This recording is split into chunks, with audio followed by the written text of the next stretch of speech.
मैं शिवनाथ शिखर आप सबके बीच में उपस्थित हूँ इस समय कुंडासर के बीआरसी पर। और हमारे साथ में उपस्थित हैं आदरणीय श्री रसल रघुवंशी जी, जो एआरपी साइंस हैं और अपने क्षेत्र कैसरगंज में बच्चों के बीच में हमेशा रह करके उनको मोटिवेट करते हैं, अध्यापकों को भी मोटिवेट करते हैं, विद्यालयों में जा करके उनको प्रेरित करते हैं और तमाम काम करते हैं। आज हम सभी यहाँ पर मौजूद हैं। सर, ग्रामीण क्षेत्र में जो ये सरकारी विद्यालय हैं, खासकर प्राइमरी स्कूल, और इन प्राइमरी स्कूल में लोगों की धारणा है कि पढ़ाई नहीं होती है। इस संदर्भ में आप क्या कहना चाहेंगे हमारे दर्शकों को? देखिए, आपने एक शब्द का प्रयोग किया, धारणा।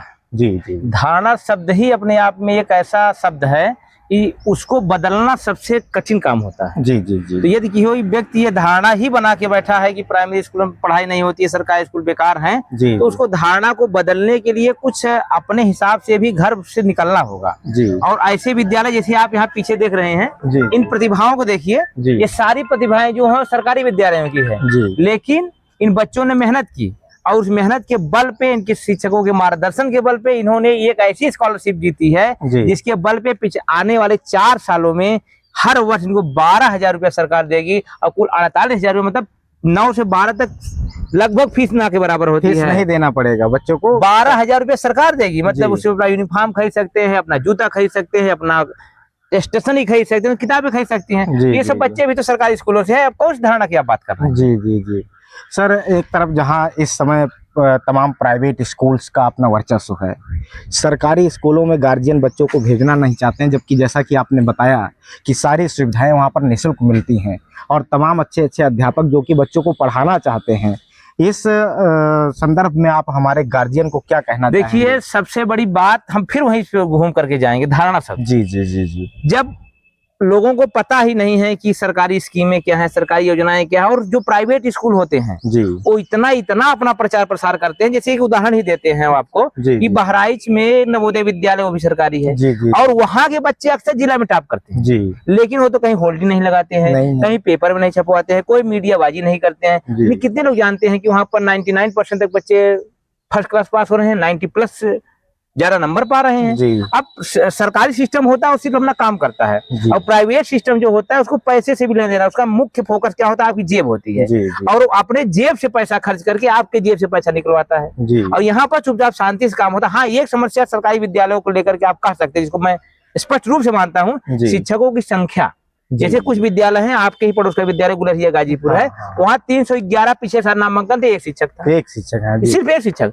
412 बच्चे आपकी गुड़हिया नया पंचायत के विद्यालय ठगपुरवा, उच्च प्राथमिक ठगपुरवा, सिर्फ एक शिक्षक। तो ऐसी परिस्थितियों में यदि सरकार भर्ती करे, जो हमारे साथी बेरोजगार बाहर बैठे हुए हैं उनको मौका दे, वेल पढ़े लिखे हों, तो सरकारी विद्यालयों का मुकाबला करना नामुमकिन है। मुश्किल बात ही छोड़ दीजिए आप। जी। और सर, एक तरफ जो गांव के लोग हैं, खासकर तमाम ऐसे गरीब तबके के लोग रहते हैं और वो अपने बच्चों को पैसा कमाने के चक्कर में कम उम्र में ही उनकी पढ़ाई छुड़वा करके और बाहर भेज देते हैं।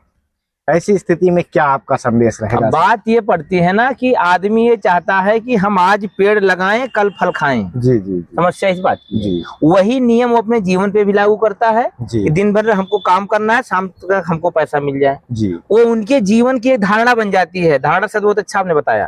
वो उनके जीवन की धारणा बन जाती है कि हम ये काम करें, तुरंत परिणाम आए। जबकि एक बच्चे को पालना पोसना, उसे आगे ले जाना, बड़ा करना, ग्रो करना और उसे उस जगह पर ले जाना जहां उसकी प्रतिभा उसको लेके जा रही है, वो एक कठिन काम है।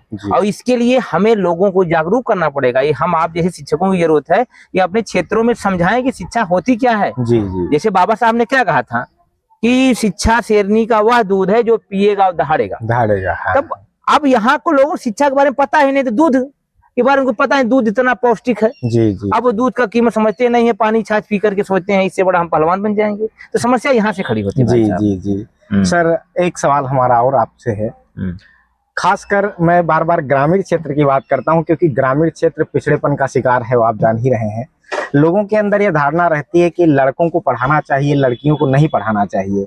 ऐसे में तमाम बालिकाएं, तमाम बच्चियां शिक्षा से वंचित रह जाती हैं। इससे तमाम नुकसान होता है समाज का। हमारे दर्शकों को क्या कहना चाहेंगे सर आप? देखिए, इसके लिए बहुत सीधी सी बात है, लेकिन बात तो सीधी है लेकिन समाधान बहुत कठिन है। जब तक लोगों को पता नहीं चलेगा कि शिक्षा होती क्या है आज से कितने 100 साल पहले हमारे ऋषियों मनीषियों ने, हमारे देश के महापुरुषों ने, बहुत सारी विदुषी महिलाएं हुआ करती थी। गार्गी का नाम आपने सुना होगा, सीता का नाम सुना होगा, रजिया सुल्ताना का नाम सुना होगा, जिन्होंने उनको मौका मिला तो उन्होंने उस मौके का फायदा उठाया, उस मौके का बेहतर तरीके से उपयोग किया और ये साबित कर दिया कि पुरुष महिला जैसा कोई भेद प्राकृतिक नहीं होता है। ये इंसानों ने बनाया हुआ है कि ये बना रहे। तो उस भ्रांति को तोड़ना, धारणा को तोड़ना सबसे कठिन काम है।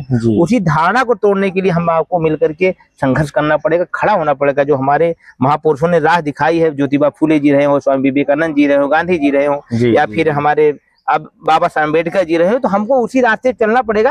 ये कोई जादू नहीं कि एक बार मंत्र फूंक दिया जाएगा और उसमें से चीजें बदल जाएगी। एक लंबा प्रोसेस चलता रहेगा, परिवर्तन हो रहा है। आज ही आपने कंपटीशन देखा, लगभग 20 में 15 से 14 बच्चियां आई थी, तो परिवर्तन हो रहा, समय लगेगा। बिल्कुल बिल्कुल बिल्कुल। चलते चलते सर एक आखिरी सवाल, हमारे गार्जियन को अपने बच्चों के दाखिला के लिए क्या संदेश देना चाहेंगे? अरे आधी रोटी खाएंगे, स्कूल पढ़ने जाएंगे, इससे बड़ा संदेश क्या हो सकता है? कि आप कुछ भी करिए, अपने बच्चों पे भरोसा करिए। यही बच्चे आपको गरीबी से, कमजोरी से, बुनियादी जरूरतों से जिससे आप संघर्ष कर रहे हैं, उससे बाहर निकालेंगे और आपके जीवन को नई ऊंचाइयों पे ले जाएंगे। इसलिए आज बच्चों को पढ़ाएंगे तो कल बच्चे आपके काम आएंगे।